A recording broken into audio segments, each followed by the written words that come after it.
السلام علیکم ورحمۃ اللہ وبرکاتہ۔ ڈیئر اسٹوڈنٹس، انشاءاللہ آج ہمارا یہ سبق جو ہے مکمل ہو جائے گا۔ پچھلے لیکچر میں اس سبق کو ہم نے یہاں تک پڑھا تھا، میں بلا تمہید وہاں سے شروع کر رہا ہوں۔ تو کہتے ہیں جی اگر آپ کو روم جانے کا اتفاق ہو تو پیلس آف دی جسٹس وہ رومن زمانے کا بڑا وسیع و عریض ہے، مطلب ایک بہت بڑی عدالت، مطلب جسے آپ عدالت عظمیٰ کہہ سکتے ہیں، بہت بڑی عمارت ہے۔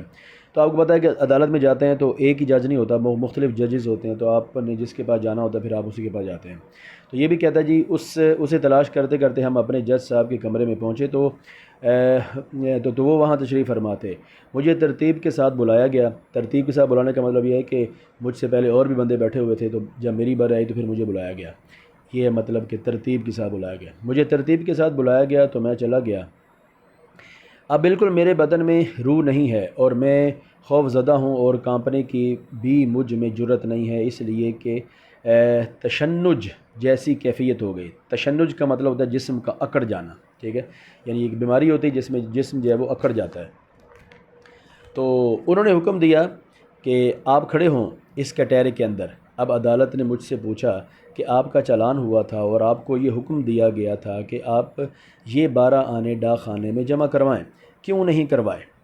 میں نے کہا جی مجھ سے کوتاہی ہوئی، مجھے کروانے چاہیے تھے، لیکن میں اس کے بعد وہ چپ کر جاتا ہے۔ پھر قاضی کہتا ہے، یعنی جج کہتا ہے، اس نے کہا، یعنی جج نے کہا، کتنا وقت عملے کا ضائع ہوا، کتنا پولیس کا ہوا، اب کتنا جسٹس کا ہوا، اور آپ کو اس بات کا احساس ہونا چاہیے تھا، ہم اس کے بارے میں آپ کو کڑی سزا دیں گے۔ میں نے کہا میں یہاں ایک فارنر ہوں، پردیسی ہوں، یعنی میں کہیں اور سے آیا ہوا ہوں، جیسا ہمارا بہانہ ہوتا ہے، مطلب جب بھی ہم نے کوئی غلطی ہو جائے تو پھر ہم بہانے لگا لگا کے اپنے آپ کو بچاتے ہیں۔ تو یہ جو اس نے جملہ بولا نا، جیسا ہمارا بہانہ ہوتا ہے، یہ اپنے وہ کہہ رہا ہے کہ پاکستان میں جیسے ہم بہانے کرتے ہیں کسی بھی چیز سے بچنے کے لیے، تو میں نے بھی بہانہ لگایا بھی، میں باہر سے آیا، مجھے پتہ کو نہیں تھا، میں کچھ زیادہ آداب نہیں سمجھتا، قانون سے میں واقف نہیں ہوں، تو مجھ پر مہربانی فرمائیں۔ انہوں نے کہا آپ زبان تو ٹھیک ٹھاک بولتے ہیں، وضاحت کر رہے ہیں، آپ کیا کرتے ہیں؟ تو میں چپ کر کے کھڑا رہا۔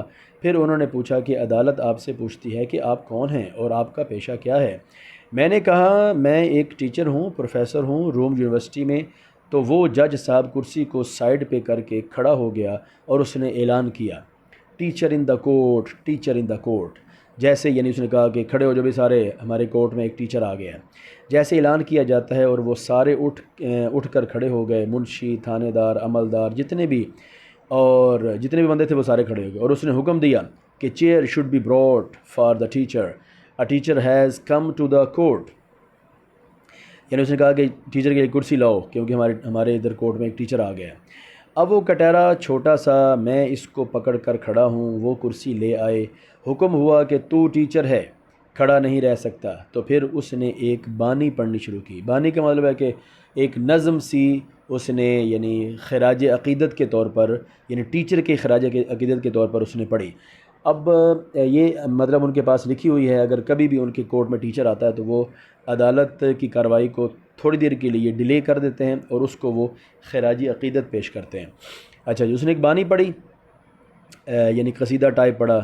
اچھا، اس نے پڑھا کہ جی جج نے کہا اے معزز استاد، اب وہ یہ بانی پڑھنا شروع ہو رہا ہے، اے معزز استاد، اے دنیا کو علم عطا کرنے والے استاد، اے محترم ترین انسان، اے محترم انسانیت، آپ نے ہی ہم کو عدالت کا اور عدل کا حکم دیا ہے، اور آپ ہی نے ہم کو یہ علم پڑھایا ہے، اور آپ ہی کی بدولت ہم اس جگہ پر براجمان ہیں، اس لیے ہم آپ کے فرمان کے مطابق مجبور ہیں۔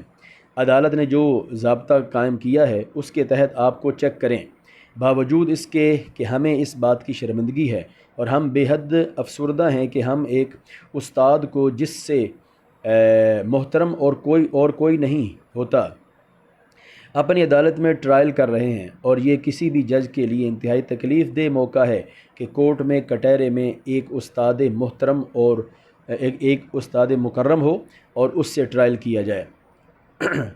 اب میں شرمندہ اپنی جگہ پر، یا اللہ یہ کیا شروع ہو رہا ہے؟ میں نے کہا حضور جو بھی آپ کا قانون ہے، علم ہے، یا جیسے کیسے بھی آپ کا ضابطہ ہے، اس کے مطابق کریں، میں حاضر ہوں۔ تو انہوں نے کہا ہم نہایت شرمندگی کے ساتھ اور نہایت دکھ کے ساتھ اور گہرے علم کا مطلب دکھ ہی ہوتا ہے، گہرے علم کے ساتھ آپ کو ڈبل جرمانہ کرتے ہیں، 150 روپیہ۔ اب جب میں اٹھ کر اس کرسی میں سے اس کٹہرے اس کرسی میں سے اس کٹہرے میں سے نکل کر شرمندہ باہر نکلنے کی کوشش کر رہا تھا، وہ جو جج اس کا عملہ تھا اور اس کے منشی تھے، وہ سارے جناب میرے پیچھے پیچھے a teacher in the court, a teacher in the court کہے جا رہے تھے کہ ہم احترام فائقہ کے ساتھ آپ کو رخصت کریں گے۔ احترام فائقہ کا مطلب ہوتا ہے بہت اونچلے، یعنی اوپر والے درجے کا احترام، بہت زیادہ احترام۔ میں کہوں میری جان چھوڑیں، وہ باہر نکل کر میرے ساتھ کیا کریں گے؟ آگے تک میری موٹر تک مجھے چھوڑ کے آئے، جب تک میں وہاں سے سٹارٹ نہیں ہو گیا وہ عملہ وہاں پر ایسے ہی کھڑا تھا۔ اب اس کا آخری جملہ، آخری چھوٹے سے 2 پیرے رہ گئے جی۔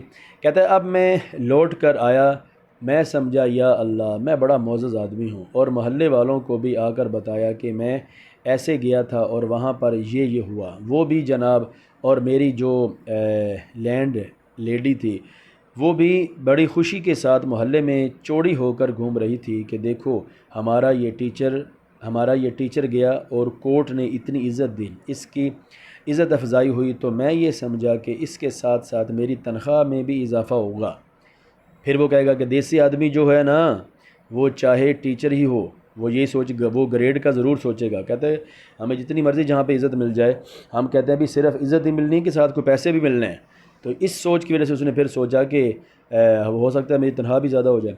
کہتا ہے کہ کتنی بھی عزت دے دیں، کتنا بھی احترام دیں، وہ پھر بھی سوچے گا کہ مجھے کہیں سے 4 پیسے بھی ملیں گے کہ نہیں۔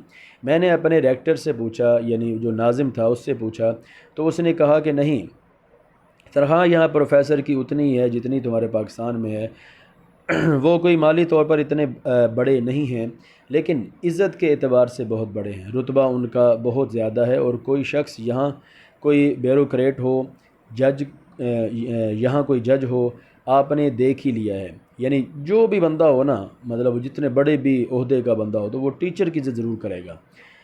یعنی سب کو پتہ ہے کہ ہم ٹیچر سے پڑھ کے یہاں تک پہنچے ہوئے ہیں۔ یہاں کا تاجر ہو، یہاں کا فیوڈل لارڈ ہو، اور وہ استاد کے رتبے کے پیچھے اسی طرح چلتا ہے جیسے روم کے دنوں میں غلام اپنے آقا کے پیچھے چلتے تھے۔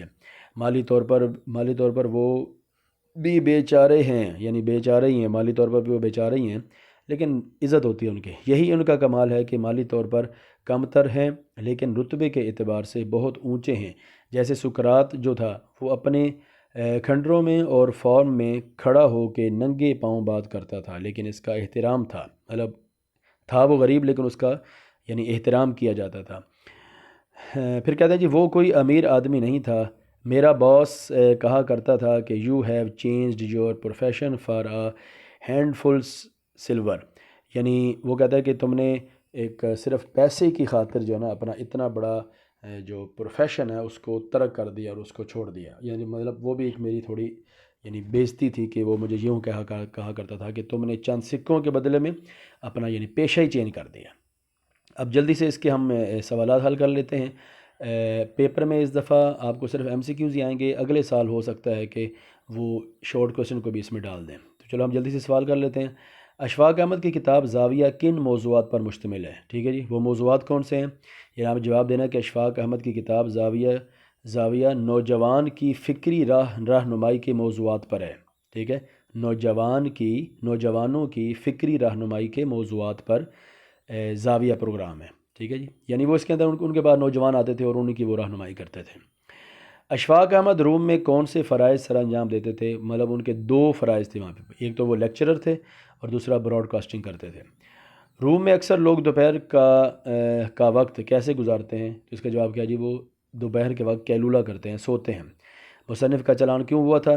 اس لیے کہ اس نے غلط رستے یعنی سڑک پہ اس نے غلط کراسنگ کی تھی، اور اس نے پھر اس پولیس والے کی طرف یعنی طنز کی نگاہوں سے دیکھا، یا طنزاً اس کے اوپر ہنسا تھا وہ، اس لیے اس کا چلان ہوا۔ یہ دونوں وجہ آپ نے لکھ دینی ہے کہ ایک تو اس نے غلط کراس کیا تھا اور دوسرا وہ پولیس کے اوپر طنزاً ہنسا تھا۔ جج نے مصنف کو بطور استاد کیسے مخاطب کیا؟ یہ آپ نے وہ پورا پیرا لکھنا ہے جو آپ کے پیج نمبر 39 کے اوپر ہے، جب وہ کہتا ہے کہ جج نے کہا، یعنی اس نے ایک بانی پڑھی، وہ جو بانی اس نے پڑھی ہے نا، یہ سارا اس کا جواب ہے۔ یہ جو 1 2 3 4 اور 5واں، یہ جو 5واں سوال ہے، اس نے جو بانی پڑھی تھی نا، وہ بانی جو اس نے پڑھی، یہ وہی اس کا پورا جواب ہے۔ پھر کہتے ہیں جی اشفاق احمد کا باس کیا کہا کرتا تھا، اس جملے کی وضاحت کریں۔ یہی جملہ ہے جی، اس نے کہا تھا کہ تم نے چند سکوں کے بدلے اپنا پیشہ جو ہے وہ بدل لیا۔ مطلب اشفاق صاحب کو وہ کہتا ہے کہ تم نے چند پیسوں کے لیے اپنا پیشہ بدل لیا ہے، تمہیں ٹیچنگ کرنے میں زیادہ پیسے نہیں مل رہے تھے تو تم نے ٹیچنگ کو چھوڑ دیا۔ حالانکہ ٹیچنگ جو ہے وہ اتنا بہترین اور پیغمبرانہ پیشہ ہے، لیکن تم نے اس کو صرف جو ہے پیسوں کے بدلے ہی چینج کر دیا۔ سبق کے متن کے مطابق، اچھا جب ایم سی کیوز کر لیتے ہیں، سبق کے متن کے مطابق روم کی سڑکیں ٹھنڈی ہو جاتی ہیں کس کی وجہ سے؟ دھونے کی وجہ سے۔ میں تنزل مسکرایا، کچھ اپنی فیٹ کے اوپر، کچھ اپنی کامیابی کے اوپر۔ جملے میں فیٹ سے مراد کیا ہے؟ قسمت۔ پھر کہتا جی روم میں چالان کے جرمانے کی رقم جمع کرانے کا عام ذریعہ کیا تھا؟ منی آرڈر۔ متن کے مطابق اس وقت مصنف کی عمر کتنی تھی؟ 26 سال۔ جج کا ٹیچر ان دا کورٹ کہہ کر کھڑے ہو جانا اس کا سبب کیا تھا؟ احترام۔ ٹھیک ہے جی، ہمارا سبق الحمدللہ مکمل ہو گیا۔ کوئی بات آپ نے کرنی ہو، پوچھنی ہو تو آپ مجھے کہہ سکتے ہیں۔ آج میری طبیعت اچھی خاصی خراب تھی، لیکن اس کے باوجود میں نے صرف اپنے اسٹوڈنٹس کی بہتری کے لیے اس کو ریکارڈ کیا ہے، تو تمام اس کو سنا کریں اور مجھے فیڈ بیک بھی دیا کریں۔ ٹھیک ہے جی، والسلام ورحمۃ اللہ وبرکاتہ۔